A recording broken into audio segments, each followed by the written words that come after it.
Hello and welcome to another edition of Back to Beverly, where we bring the best and brightest of Beverly back to talk about days when they were here at school. I'm Dylan Curtis, your host, and I'd like to welcome my guest today, the Honorable Judge Lisa Hart Cole of the Superior Court of Los Angeles County. Thanks for joining me, Judge. Thank you for having me. Now, I know that you graduated class of 1973. What was special about those 4 years here at Beverly? I should probably preface this with the fact that I was a complete nerd in high school, a description I think still applies according to my daughter. So my years were a little different. I think that what was great and special about school was the friends that you make, and actually some of the classes that I took I really enjoyed. Definitely, that's still in effect today, the friends and the classes. What kind of student were you at Beverly?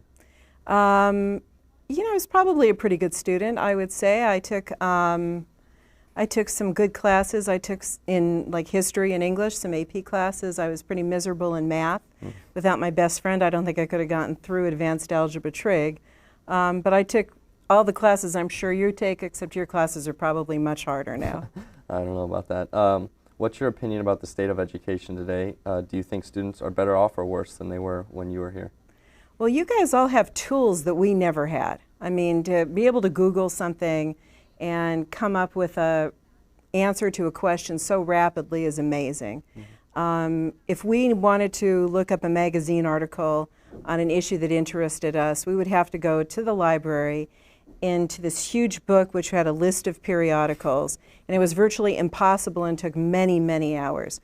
So to the extent that you have such a rapid influx of information at all times, I think that makes you a smarter person right then, because you're not wasting so much time. On the other hand, there's a great value to books, and I still love to read, and I developed my reading when I was in high school.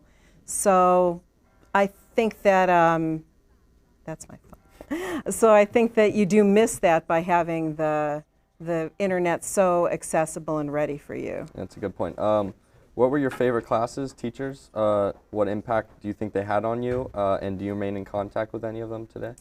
You know, I hate to say it, probably most of my teachers are gone, as I mean, like not living anymore. My favorite teacher was probably a history professor named Mr. Acapenti, and he was known to be the hardest, meanest guy. He had a class called Culture Vulture within the AP European History. I don't know if anybody's told you about that yet. I haven't heard about that. First time hearing of it, though. It was a really rough, rigorous course of artists and philosophers, and you just really learned very rapidly maybe the history of 200 or 300 years. And he, I think, is dead. And also I had a great math teacher, but again, my hardest teacher, Kathy Layton, and I don't keep in contact with her, but she was a great teacher. That's great to hear. I have some great teachers that I enjoy this year, as well as my previous 2 years. So. And aren't they usually the hardest teachers, usually right? Usually the hardest, very yeah. true. What did you enjoy most about Beverly, or the least? I think what I enjoyed most probably were my friends in the classes. I'm still really good friends with my best friend at the time, and she's still my dearest friend. So that's obviously a high point. And the classes, for example, I still keep some French from Monsieur Jacquard when I took French from him, and I can still speak and understand French. My background in history from Mr. Acapenti and other teachers really stayed with me for the years and developed an understanding to a lot of other things as well.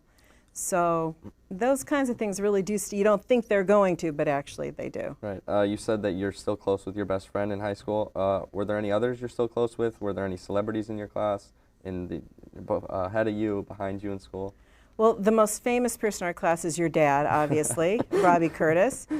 He was the star basketball player. I didn't know him, being a nerd, of course, but he was very popular. And Sam Simon, who started the Simpsons, is probably the most famous member of our class. But we've had a lot of pretty successful people who've been very successful in business and in law.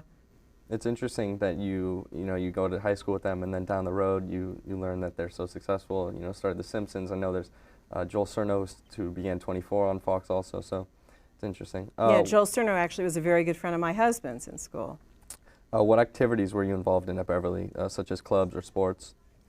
There used to be a club, I doubt it still exists, called the Adelphia Club. Is that still here? I don't know. I haven't heard of it. It was, I don't know, like a little honors club for girls, a little booster club, and Girls League was a big thing. I don't think you have that anymore either, right? I don't think so. This is really sad. My biggest activity was debate.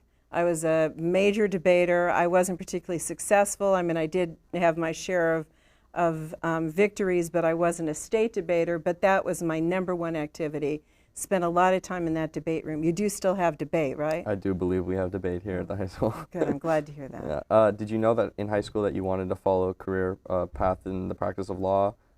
Did you have any other dreams?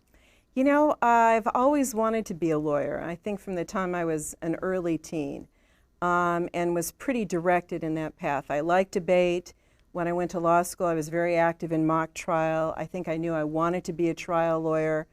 And everything was a stepping stone. I may not have envisaged when I was in high school being a judge, obviously, but I did feel that that was a path I was pretty interested in. It was not possible for me to be a doctor, given my math and science skills, that's for sure. You're married to a very successful criminal attorney and a fellow Norman. What's the conversation like around the dinner table? Well, you've been there. You know what it's like. We talk a lot about the law. I think our children are very sophisticated in legal issues. They know about the 3 strikes law, a lot of criminal cases we run by them. I'll ask my kids for their opinion on cases that I have and what I should do in certain circumstances, because I do want to hear somebody else's viewpoint who's not associated with the law. We are very legally oriented in our house. So it really does invade every aspect, I have to say. Do you think Beverly prepared you for college or your life in general? In maybe a roundabout way, I would say. I think that high school is certainly a rite of passage. And all of the drama that goes on in high school, those feelings of insecurity and feelings of victory and all those weird chemical things that happen to you in high school are very important for your development later on. And it sounds like it's a pat thing to say, but it's something you got to get through, and once you get through it, you're a better person at the other end. Obviously, you need to go to high school to go to college. Did it help me in my academic career in college? You know, somewhat. I would say college was very different for me than high school. It's definitely ratcheted up much higher.